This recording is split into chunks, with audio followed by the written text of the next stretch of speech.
Now, there is no doubt about it that With Love Meghan Season 2 is going to be a bigger ratings disaster than Season 1 that took place back in March of this year. And one thing that we all know as well is that Season 2 is a facade. It's not really a Season 2. They're just calling that in the form of a marketing stunt. In reality, it is Part 2 of Season 1. They shot all the episodes in bulk. They actually shot all the episodes at once with a handful of reshoots that spanned 3 months, give or take. Overall, we know one thing about Meghan Markle right now is that she's having intense studio politics with CEO Greg Peters of Netflix. As you all know, there are two CEOs. You got Ted Sarandos and Greg Peters, and dead smack in the middle, you've got the board of directors, who are also heavily divided about their stance on Meghan Markle. This is Mike Zero. Subscribe if you're new and like this video to see future updates. You can also follow me at Mike01. I thank you also very much for the great and kind support. Now, one thing about Meghan Markle right now is that we all know that she's really trying to just get any opportunity that she can to play the blame game, to play the victim, to even, of course, go on the scapegoat route, to really just point the finger at people as to why this series, or this season, quote-unquote, is going through an internal ratings disaster. And what I mean by that is that you had a series of test screenings, roughly 7 consecutive failed test screenings by test screeners that gave this thing on average a 2.5 out of 10, alright?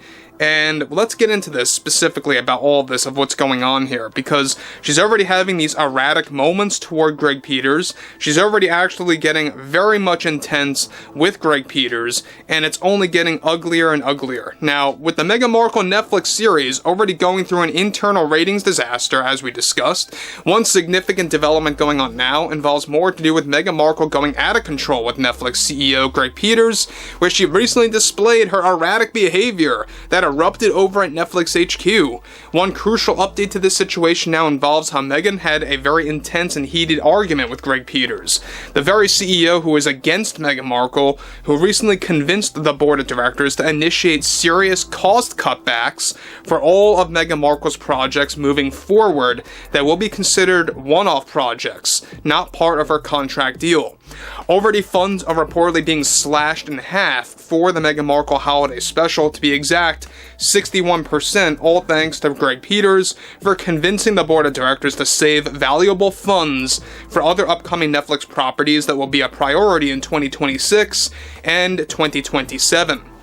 Now, most of the board surprisingly agree with Greg about these cost cutbacks. In turn, Meghan Markle was also involved in this remote meeting where she raised her voice and yelled at Greg Peters in front of everyone as an incompetent and foolish CEO. She also called Greg Peters as being part of the problem with Netflix subscriber issues and losses over the years, and how she is already blaming Greg Peters as to why the ratings disaster took place internally for With Love Meghan Season 2.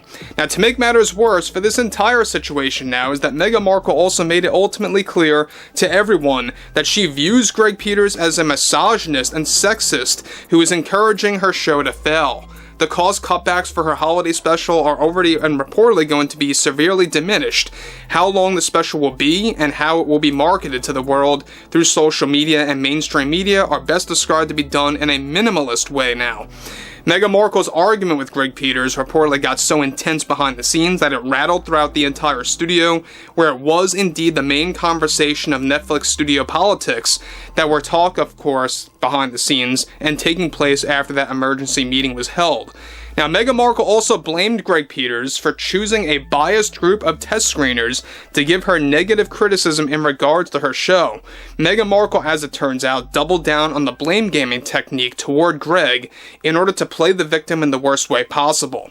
Now, guys, let me just say one thing about all of this, is that we obviously know that she has a lot of issues with Greg Peters. We all know that she hates Greg Peters for that main reason, because he's against her. He's got a level head on his shoulders. He knows exactly what's up.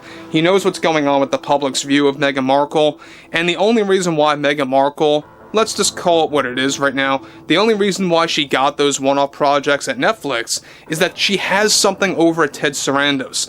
And look, we probably will never find out exactly what's going on over there.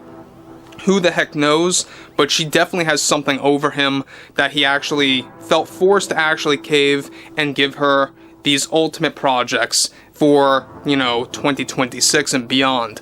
Now again, we know that the holiday special is going to be the first one-off project after season 2 of With Love Meghan, and it's already set to be a disaster based on the leaks that we talked about just a couple of days ago.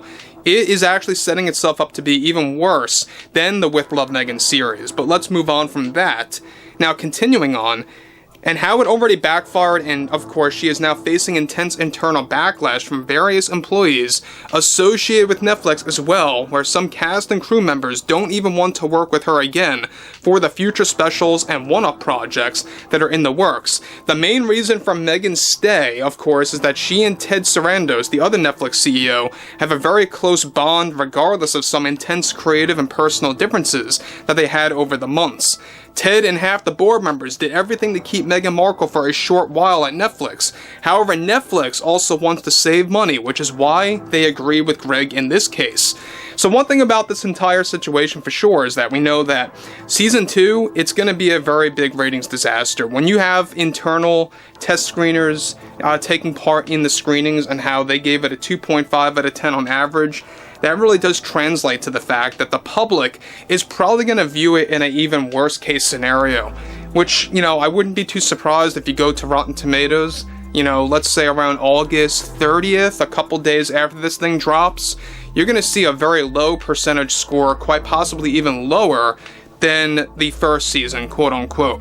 And again, we know that Meghan Markle sees this coming. She knows it's arriving very soon and how it's going to further taint her image as a wannabe celebrity, right? A wannabe actress, if you want to put it that way, because that's exactly how she acts, right? She's trying to prop herself up as being this very talented actress when in reality, she's not. Let's just be very honest about this.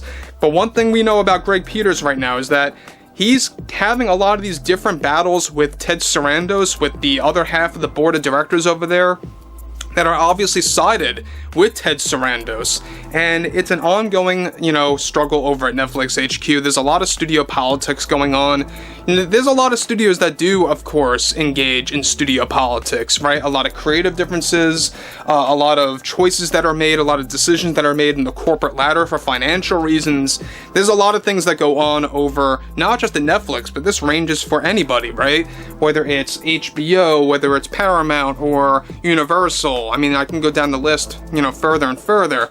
But again, I mean, like I've said before in the past, Netflix is going through a very tough time right now because they are bleeding subscribers, they're losing support, and they're actually raising prices at the same exact time, which isn't a great sign. And sure, you got shows like Wednesday and Stranger Things and Squid Game for sure, but they really have to focus on really just keeping a constant flow of original positive material that's going to be well received. And this Meghan Markle presence, it's really not working at all for them in the long run. But overall, I would like to hear what everyone has to say about all of this below in the comments. Anything ranging from the whole Meghan Markle situation with Greg Peters and Greg Peters' view of Ted Sarandos and the board of directors and everything in between there.